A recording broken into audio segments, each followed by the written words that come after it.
사순절 26째 날입니다. 여러분 모두를 예수 그리스도의 이름으로 축복합니다. Day 26 잠시 게임이라는 제목을 가지고 데살로니가전서 5장 17절의 말씀으로 시작합니다. 쉬지 말고 기도하라. 아멘. 1930년 1월 30일에 프랭크 로바크는 잠시 게임이라고 이름 붙인 기도 실험을 시작했다. 그는 하나님과의 친밀함이 없다는데 불만을 품고 해결책을 찾아보기로 했다. 그가 잠시 게임을 하게 된 동기는 17세기 수도승이었던 로렌스 형제에게서 영향을 받았기 때문이었다. 오로지 하나님의 임재 앞에서 사는 게 인생의 목표였던 로렌스 형제는 일과를 성실히 수행하면서도 틈만 나면 언제나 기도를 드렸다. 수십 년간 카멜리트 수도원 주방에서 그릇을 닦고 식사 준비를 했던 그에게 일하는 시간은 곧 기도의 시간이었다. 그렇게 몇 해 동안 하나님 앞에 나아가는 연습을 계속하자 기도는 아예 그의 생활 양식이 되었다. 로렌스 형제의 간증을 들어보라. 일하는 시간은 기도의 시간과 하등 다를 게 없다. 주방의 소음과 분주함, 여러 사람이 동시에 무언가를 달라고 고함치는 소리 속에서도 나는 마치 무릎을 꿇고 성찬을 받듯 평온하게 하나님을 만날 수 있다. 로렌스 형제의 본보기에 자극을 받은 로바크는 기도 실험을 하기로 마음먹었다. 그 결정적 계기는 과연 인간이 항상 하나님과 만나는 게 가능하냐는 의문이 끈질기게 그를 괴롭혔기 때문이었다. 그의 삶은 곧 해답을 찾는 탐색의 장으로 변했다. 대륙을 발견하기 위해 탐험에 나서는 탐험가처럼 로마크도 기도 실험의 항해를 시작했다. 그리하여 남은 생애를 그 의문의 해답을 찾는 실험이 되게 하기로 결심했다. 로바크는 잠시 게임을 다음과 같이 설명했다. 잠시 틈이 날 때마다 1초간이라도 속으로 하나님을 부르려고 노력한다. 다른 일을 잊어버리거나 하던 일을 중단할 필요는 없다. 단지 그 순간 내가 하는 일이나 말이나 생각을 하나님께 이야기하는 것이다. 그런 실험을 했던 사람들은 결국 깨어있는 매 순간을 그분께 기도하는 시간으로 바꾸는 방법을 찾아냈다. 로바크가 했던 실험 중에 하나는 다른 사람을 위해 속으로 기도총을 쏘는 것이었다. 엄지와 검지를 치켜들고 상대에게 총을 쏘았다가 연기를 불어내는 시험을 한 게 아니라 단순히 상대방을 쳐다보면서 그 사람을 위해 속으로 기도를 드리는 것이었다. 그러면 어떤 사람들은 아무 반응도 없이 지나갔고 어떤 사람들은 갑자기 뒤를 돌아봤으며 어떤 사람들은 로바크를 향해 미소를 짓기도 했다. 그 중에는 표정이 완전히 달라지는 사람도 있었다. 만나는 모든 사람들을 위해 기도하는 행동은 곧 그의 일상적 습관으로 굳어졌다. 실제로 손가락을 들고 총 쏘는 신용을 하는 건 별로 바람직하지 않다고 생각한다. 디모데전서 2장 1절에 모든 사람을 위하여 간구와 기도와 도고와 감사를 하되 라는 말씀을 그 발판으로 삼았으면 좋겠다. 이 말씀을 실천에 옮기려면 누군가를 만나기 전 혹은 만난 뒤에 그를 위해 기도하면 된다. 속으로 은혜와 분별과 사랑을 달라고 구하라. 헤어질 때는 상대를 위해 속으로 축복 기도를 하라. 예배 말미에 목사가 교인들을 위해 하는 것만이 축도가 아니다. 당신이 하나님의 자녀라면 당신은 제사장이다. 그러므로 당신 인생의 모든 사람, 즉 가족이나 동료나 고객이나 지인들을 위해 축복을 비는 것은 당신의 권리인 동시에 의무이다. 쉬지 않고 기도하기 위해서는 모든 것을 기도 제목으로 삼으면 된다. 보통은 어떤 문제나 인생의 진로처럼 큰 제목을 놓고 기도를 시작한다. 그런 뒤에는 집안일이나 일상처럼 작은 제목으로 기도가 옮겨가다가 마침내는 삶의 모든 것이 지속적인 기도가 된다.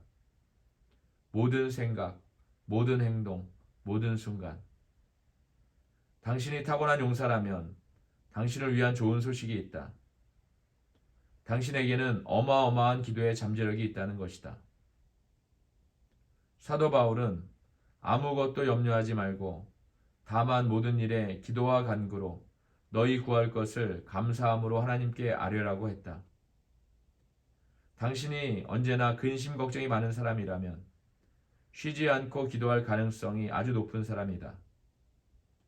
그때는 모든 근심 걱정을 기도로 바꾸기만 하면 된다. 성령께서 당신의 걱정을 기도의 방아쇠로 삼아 그 생각을 구속해 주실 것이다. 걱정이 생기면 그것을 기도의 신호음으로 생각하라. 신호음이 울릴 때마다 그것을 위해 기도하면 된다. 그러면 당신의 걱정이 아침 안개처럼 사라지는 것을 보게 될 것이다.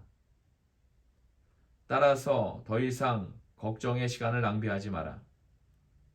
그것을 재활용하고 구속해서 기도로 바꿔라. 신문 읽기를 잠시 멈추고 기사에 대해 기도해 보면 어떻겠는가? 점심 모임을 기도 모임으로 만들면 어떻겠는가?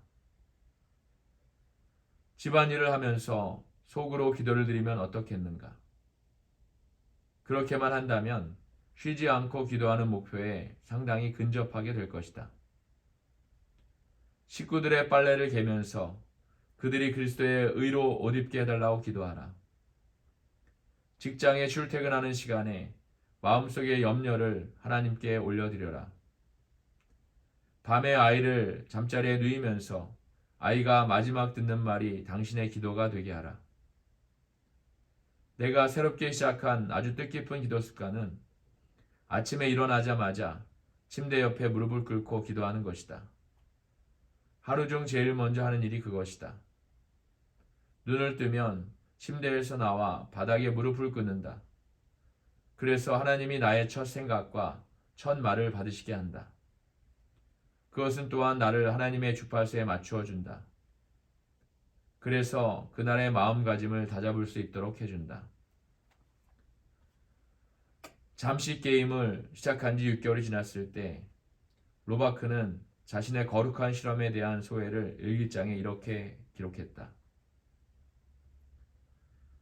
지난 월요일엔 하나님께 하루를 완전하고도 지속해서 올려드렸다. 그날은 내 인생에서 가장 완벽한 성공을 거둔 날이었다. 하나님이 주신 사랑으로 사람들을 볼 수 있었고 그들은 나를 돌아보며 마치 나와 함께 가고 싶은 것처럼 행동했다. 그제야 나는 깨달았다. 하나님께 도취하여 끊임없이 하나님과 영으로 교류했던 예수님이 길을 걸어가실 때마다 그분이 그토록 놀라운 흡인력을 가지셨던 이유가 조금은 이해될 것 같았다. 사람들이 하나님과 친밀함을 느끼지 못하는 이유는 날마다 기도하는 습관이 형성되어 있지 않아서 그렇다. 일주일에 한 번 교회 가서 예배드리는 것도 좋지만 그것만으로는 하나님과 가까워지기 힘들다. 당신의 배우자나 자녀하고 일주일에 한 번만 이야기한다면 어떻겠는가? 하나님은 날마다 매 순간 당신과 함께 이야기를 원하신다. 하나님과의 거리가 기도의 거리만큼 떨어져 있다는 것은 오히려 좋은 소식이다.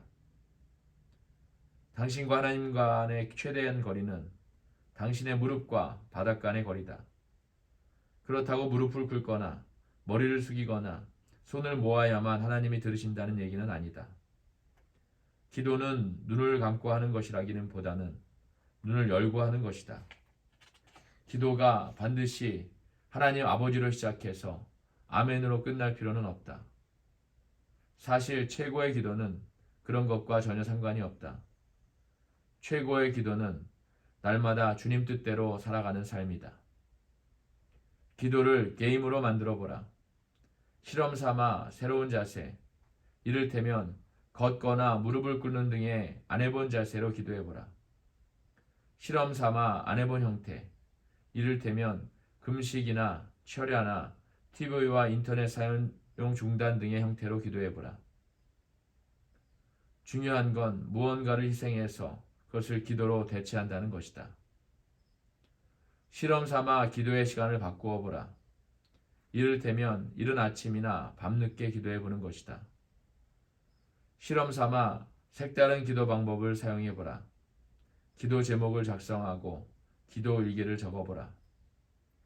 하나님이 당신 삶에서 새로운 일을 하시기 원한다면 당신도 예전의 것만 고집해서는 안 된다.